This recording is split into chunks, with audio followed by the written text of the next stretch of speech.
ਦੀਪ ਸਿੱਧੂ ਬਹੁਤ ਵਧੀਆ ਇਨਸਾਨ ਸਨ।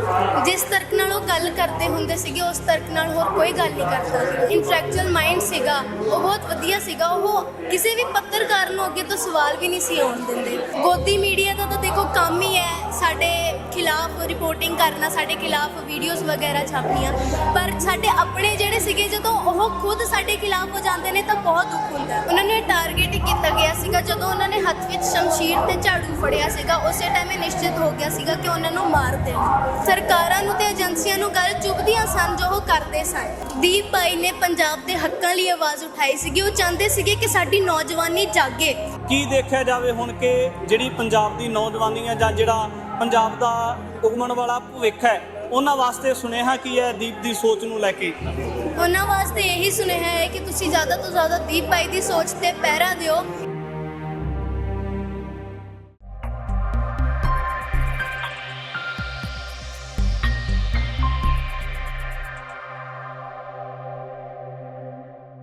ਟੀਵੀ 84 ਇੰਡੀਆ ਦੇ ਨਾਲ ਜੁੜੇ ਹੋ। ਮੈਂ ਰਜਿੰਦਰ ਸਿੰਘ ਸਭਰਾ।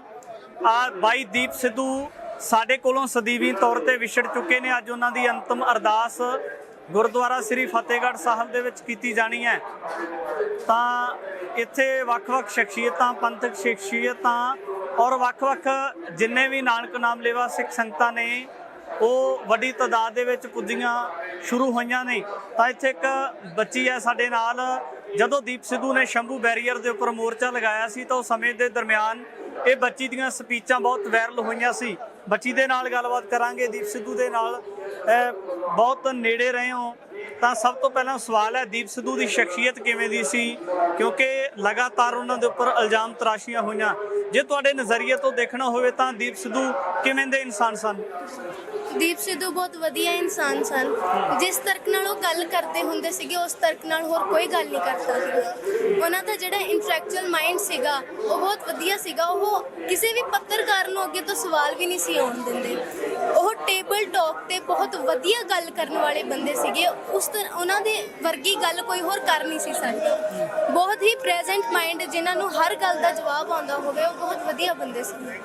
ਜਿਹੜੀਆਂ ਇਲਜ਼ਾਮ ਤਰਾਸ਼ੀਆਂ ਦੀਪ ਸਿੱਧੂ ਦੇ ਉੱਪਰ 26 ਜਨਵਰੀ ਤੋਂ ਬਾਅਦ ਜਾਂ ਉਸ ਤੋਂ ਪਹਿਲਾਂ ਲਗਾਈਆਂ ਗਈਆਂ, ਜੇ ਦੀਪ ਸਿੱਧੂ ਇਸ ਤਰ੍ਹਾਂ ਦੇ ਇਨਸਾਨ ਸਨ ਤਾਂ ਉਹ ਜਿਹੜੇ ਇਲਜ਼ਾਮ ਲਗਾਉਣ ਵਾਲੇ ਲੋਕ ਸੀ, ਫਿਰ ਉਹਨਾਂ ਦਾ ਮਕਸਦ ਕੀ ਸੀ ਇਸ ਤਰ੍ਹਾਂ ਦੀਪ ਦੀ ਕਿਰਦਾਰਕੁਸ਼ੀ ਕਰਨਾ? ਪਹਿਲਾਂ ਵੀ ਜਦੋਂ ਸ਼ੰਭੂ ਬਾਰਡਰ ਤੇ ਉਹ ਬੈਠੇ ਹੁੰਦੇ ਸੀਗੇ ਤਾਂ ਉਹਨਾਂ ਤੇ ਇਹ ਇਲਜ਼ਾਮ ਲਗਾਇਆ ਗਿਆ ਸੀਗਾ ਕਿ ਇਹ ਮੋਰਚਾ ਅੱਡ ਲਾ ਰਹੇ ਨੇ, ਇਹਨਾਂ ਦਾ ਪੋਲਿਟਿਕਸ ਵਿੱਚ ਜਾਣ ਦਾ ਇਰਾਦਾ ਹੈ। ਤੇ ਜਦੋਂ ਅੰਦੋਲਨ ਸ਼ੁਰੂ ਹੋਇਆ ਸੀਗਾ 26 ਜਨਵਰੀ ਤੋਂ ਬਾਅਦ, ਉਹਨਾਂ ਤੇ ਗੱਦਾਰ ਦੇ ਇਲਜ਼ਾਮ ਲੱਗੇ ਸੀਗੇ ਤੇ ਹੋਰ ਵੀ ਬਹੁਤ ਇਲਜ਼ਾਮ ਲੱਗੇ ਸੀਗੇ ਕਿ ਇਹ ਵੱਖਵਾਦੀ ਨੇ, ਅੱਤਵਾਦੀ ਨੇ, ਗੱਦਾਰ ਨੇ ਇਸ ਕੌਮ ਦੇ। ਪਰ ਉਹਨਾਂ ਨੇ ਕੋਈ ਵੀ ਗੱਦਾਰੀ ਵਾਲੀ ਗੱਲ ਨਹੀਂ ਸੀ ਕੀਤੀ। ਉਹ ਹਮੇਸ਼ਾ ਪੰਜਾਬ ਦੇ ਹੋਣ ਦੀ ਗੱਲ ਕਰਦੇ ਸੀਗੇ। ਪਹਿਲਾਂ ਉਹ ਕਿਸਾਨੀ ਅੰਦੋਲਨ ਦੀ ਗੱਲ ਕਰਦੇ ਸੀਗੇ ਕਿ ਅਸੀਂ ਕਿਸ ਤਰ੍ਹਾਂ ਇਕਜੁੱਟ ਹੋ ਕੇ ਅੰਦੋਲਨ ਜਿੱਤਣਾ ਹੈ। ਫਿਰ ਉਹ ਪੰਜਾਬ ਦੇ ਹੱਕਾਂ ਲਈ ਹੋਣ ਦੀ ਗੱਲ ਕਰਦੇ ਸੀਗੇ ਕਿ ਕਿਸ ਤਰ੍ਹਾਂ ਅਸੀਂ ਪੰਜਾਬ ਨੂੰ ਇੱਕ ਵਧੀਆ ਦੇਸ਼ ਬਣਾ ਸਕਦੇ ਹਾਂ।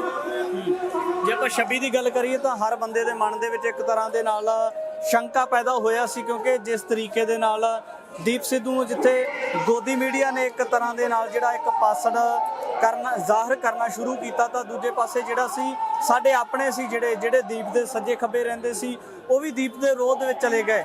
ਤਾਂ ਫਿਰ ਤੁਹਾਡੇ ਮਨ ਦੇ ਵਿੱਚ ਉਸ ਸਮੇਂ ਕਿਸ ਤਰ੍ਹਾਂ ਦੇ ਖਿਆਲਾਤ ਆਉਂਦੇ ਸੀ?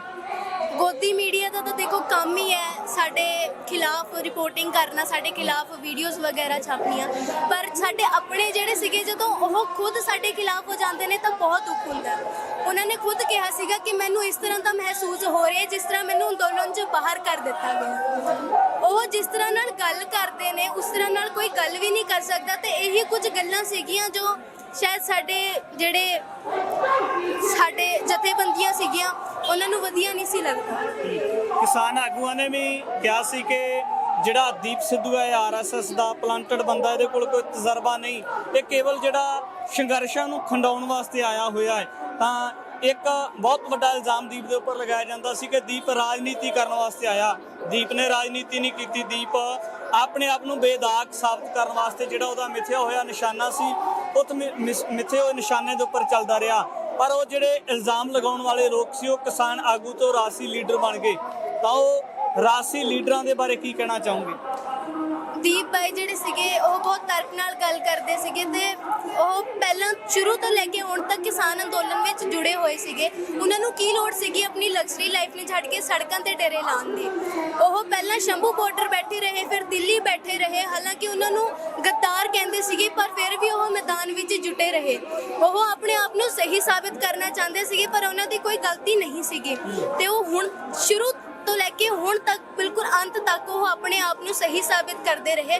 ਸਿਮਰਨਜੀਤ ਸਿੰਘ ਮਾਨ ਜੀ ਨੂੰ ਜਿਤਾਉਣ ਲਈ ਉਹ ਕੰਪੇਨਿੰਗ ਕਰਦੇ ਸੀਗੇ ਤੇ ਉਹ ਇਸ ਹਿਸਾਬ ਨਾਲ ਲੋਕੀ ਵੀ ਕਹਿੰਦੇ ਸੀਗੇ ਕਿ ਉਹ ਪੋਲਿਟਿਕਸ ਵਿੱਚ ਜਾਣਾ ਚਾਹੁੰਦੇ ਨੇ ਪਰ ਉਹਨਾਂ ਦਾ ਕੋਈ ਇਰਾਦਾ ਨਹੀਂ ਸੀਗਾ। ਜਿਵੇਂ ਉਹ ਮਾਨ ਸਾਹਿਬ ਦੀ ਸਪੋਰਟ ਕਰਦੇ ਸੀ ਜਾਂ ਜਿਹੜੇ ਪੰਜਾਬ ਦੇ ਮਸਲਿਆਂ ਦੀ ਗੱਲ ਕਰਨ ਵਾਲੇ ਸੱਚਮੁੱਚ ਅੰਦਰੂਨੀ ਤੌਰ ਤੇ ਸੁਹਿਰਦ ਲੋਕ ਨੇ, ਉਹਨਾਂ ਦੀ ਸਪੋਰਟ ਦੇ ਵਿੱਚ ਦੀਪ ਸਿੱਧੂ ਆਏ ਸੀ ਤਾਂ ਕਿਤੇ ਨਾ ਕਿਤੇ ਇਹ ਨਹੀਂ ਲੱਗਦਾ ਕਿ ਦੀਪ ਸਿੱਧੂ ਨੂੰ ਜਿਹੜੇ ਹਾਦਸੇ ਦਾ ਸ਼ਿਕਾਰ ਬਣਵਾਇਆ ਜਾਂਦਾ ਹੈ ਇਸੇ ਜਿਹੜਾ ਇੱਕ ਮਾਪਦੰਡ ਦੇ ਵਿੱਚ ਇੱਕ ਤਰੀਕੇ ਦੇ ਨਾਲ ਉਹਨਾਂ ਨੂੰ ਇਸੇ ਤਰ੍ਹਾਂ ਦੇ ਨਾਲ ਟਾਰਗੇਟ ਕਰਕੇ ਇੱਕ ਪੋਲੀਟੀਕਲ ਵੈਂਡੇਟੇ ਦੇ ਤਹਿਤ ਜਿਹੜਾ ਸੀ ਉਹਨਾਂ ਨੂੰ ਇੱਕ ਟਾਰਗੇਟ ਕੀਤਾ ਜਾਂਦਾ ਹੈ। ਉਹਨਾਂ ਨੂੰ ਟਾਰਗੇਟ ਕੀਤਾ ਗਿਆ ਸੀਗਾ ਜਦੋਂ ਉਹਨਾਂ ਨੇ ਹੱਥ ਵਿੱਚ ਸ਼ਮਸ਼ੀਰ ਤੇ ਝਾੜੂ ਫੜਿਆ ਸੀਗਾ। ਉਸੇ ਟਾਈਮ ਇਹ ਨਿਸ਼ਚਿਤ ਹੋ ਗਿਆ ਸੀਗਾ ਕਿ ਉਹਨਾਂ ਨੂੰ ਮਾਰ ਦੇਣਾ ਤੇ ਇਹ ਸਰਕਾਰਾਂ ਨੂੰ ਤੇ ਏਜੰਸੀਆਂ ਨੂੰ ਗੱਲ ਚੁੱਭਦੀਆਂ ਸਨ ਜੋ ਉਹ ਕਰਦੇ ਸਨ। ਉਹਨਾਂ ਨੇ ਸਾਨੂੰ ਸ਼ਮਸ਼ੀਰ ਫੜਨ ਨੂੰ ਕਿਹਾ ਸੀਗਾ, ਸਾਡੇ ਗੁਰੂਆਂ ਨੇ ਕਿਹਾ ਸੀਗਾ ਕਿ ਸ਼ਸਤਰ ਵਧੀਆ ਰੱਖਿਓ, ਸੰਤਾਂ ਨੇ ਵੀ ਕਿਹਾ ਸੀਗਾ ਕਿ ਰੋਟੀ ਭਾਵੇਂ ਘੱਟ ਖਾ ਲਿਓ ਪਰ ਸ਼ਸਤਰ ਵਧੀਆ ਰੱਖਿਓ। ਦੀਪ ਬਾਈ ਨੇ ਵੀ ਸ਼ਮਸ਼ੀਰ ਫੜਨ ਨੂੰ ਕਿਹਾ ਸੀਗਾ। ਬਸ ਇਹੀ ਗੱਲਾਂ ਸੀਗੀਆਂ ਜੋ ਸਰਕਾਰਾਂ ਤੇ ਏਜੰਸੀਆਂ ਨੂੰ ਚੁੱਭਦੀਆਂ ਸਨ ਜਿਹਦੇ ਕਰਕੇ ਉਹਨਾਂ ਦੀ ਮੌਤ ਹੋਈ। ਜੇ ਦੇਖਿਆ ਜਾਵੇ ਤਾਂ ਇਸ ਵਕਤ ਰਾਜੇਵਾਲ ਸਾਹਿਬ ਹੀ ਨੇ ਜਿਹੜੇ ਲਗਾਤਾਰ ਨਿਸ਼ਾਨਾ ਸਾਧਦੇ ਰਹੇ, ਰਜਿੰਦਰਦੀਪ ਸਿੰਘ ਵਾਲਾ ਨਿਸ਼ਾਨਾ ਸਾਧਦੇ ਰਹੇ, ਹੋਰ ਵੀ ਲੋਕ ਨੇ ਜਿਹੜੇ ਲਗਾਤਾਰ ਇਸੇ ਮਕਸਦ ਦੇ ਵਿੱਚ ਲੱਗੇ ਰਹੇ। ਜੇ ਇੱਕ ਪਾਸੇ ਦੀਪ ਦੀ ਸ਼ਖਸੀਅਤ ਨੂੰ ਰੱਖਣਾ ਹੋਵੇ, ਦੂਜੇ ਪਾਸੇ ਉਹਨਾਂ ਲੋਕਾਂ ਦੀ ਸ਼ਖਸੀਅਤ ਨੂੰ ਰੱਖਣਾ ਹੋਵੇ ਤਾਂ ਕਿਹੜੀ ਸ਼ਖਸੀਅਤ ਦਾ ਤੁਸੀਂ ਵਿਖਿਆਨ ਕਰ ਸਕਦੇ ਹੋ ਕਿ ਜਿਨੇ ਪੰਜਾਬ ਦੇ ਹਿੱਤ ਦੇ ਵਿੱਚ ਇੱਕ ਸੁਚੱਜਾ ਰੋਲ ਅਦਾ ਕੀਤਾ ਹੈ?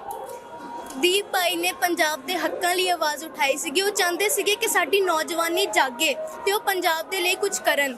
ਉਹ ਸਾਡੀ ਨੌਜਵਾਨੀ ਨੂੰ ਜਗਾਉਣਾ ਹੀ ਚਾਹੁੰਦੇ ਸੀਗੇ ਤੇ ਉਹ ਸਾਡੀ ਨੌਜਵਾਨੀ ਵਿੱਚ ਇੱਕ ਚਿੰਗਾਰੀ ਬਾਲ ਕੇ ਗਏ ਨੇ ਜੋ ਕਦੇ ਬੁਝਣੀ ਨਹੀਂ ਹੈਗੀ।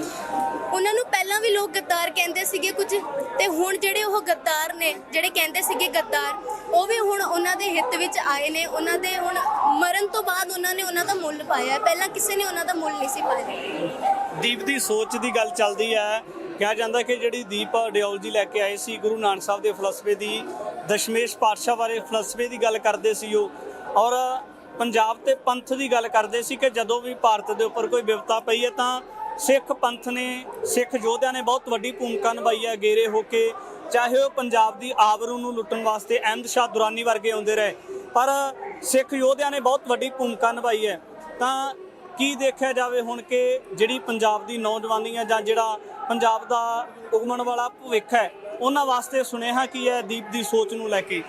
ਉਹਨਾਂ ਵਾਸਤੇ ਇਹੀ ਸੁਨੇਹਾ ਹੈ ਕਿ ਤੁਸੀਂ ਜ਼ਿਆਦਾ ਤੋਂ ਜ਼ਿਆਦਾ ਦੀਪ ਬਾਈ ਦੀ ਸੋਚ ਤੇ ਪਹਿਰਾ ਦਿਓ ਕਿਉਂਕਿ ਉਹਨਾਂ ਦੀ ਸੋਚ ਇੱਕ ਪੰਜਾਬ ਨੂੰ ਬਚਾਉਣ ਦੀ ਹੈ। ਪਹਿਲਾਂ ਪੰਜਾਬ ਦੀ ਜਿਹੜੀ ਨੌਜਵਾਨੀ ਸੀਗੀ ਉਹ ਨਸ਼ਿਆਂ ਤੇ ਲੱਗ ਗਈ ਸੀਗੀ ਤੇ ਅੰਦੋਲਨ ਕਰਕੇ ਨੌਜਵਾਨੀ ਵੀ ਬਹੁਤ ਵੱਡੇ ਤਜਰਬੇ ਤੇ ਬਾਹਰ ਆਈ ਹੈ ਤੇ ਹੁਣ ਵੀ ਦੀਪ ਬਾਈ ਇਹੀ ਚਾਹੁੰਦੇ ਸੀਗੇ ਕਿ ਨੌਜਵਾਨੀ ਜਾਗੇ ਤੇ ਮੈਂ ਨੌਜਵਾਨੀ ਨੂੰ ਵੀ ਇਹੀ ਕਹਿਣਾ ਚਾਹੁੰਦੀ ਹਾਂ ਕਿ ਦੀਪ ਬਾਈ ਦੀ ਸੋਚ ਤੇ ਪਹਿਰਾ ਦਿਓ।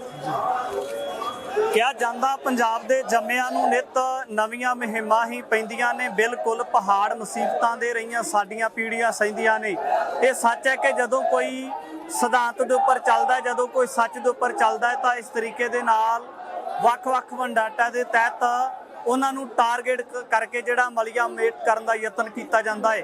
ਦੀਪ ਸਿੱਧੂ ਸਰੀਰਕ ਤੌਰ ਤੇ ਸਾਡੇ ਕੋਲੋਂ ਚਲੇ ਗਏ ਪਰ ਉਹ ਜਿਹੜੀ ਸੋਚ ਲੈ ਕੇ ਆਏ, ਜਿਹੜੀ ਗੁਰੂ ਨਾਨਕ ਪਾਤਸ਼ਾਹ ਮਹਾਰਾਜ ਜੀ ਦੇ ਫਲਸਫੇ ਦੀ ਗੱਲ ਕਰਦੇ ਰਹੇ, ਉਹ ਫਲਸਫਾ ਸਦਾ ਆਬਾਦ ਰਹੇਗਾ।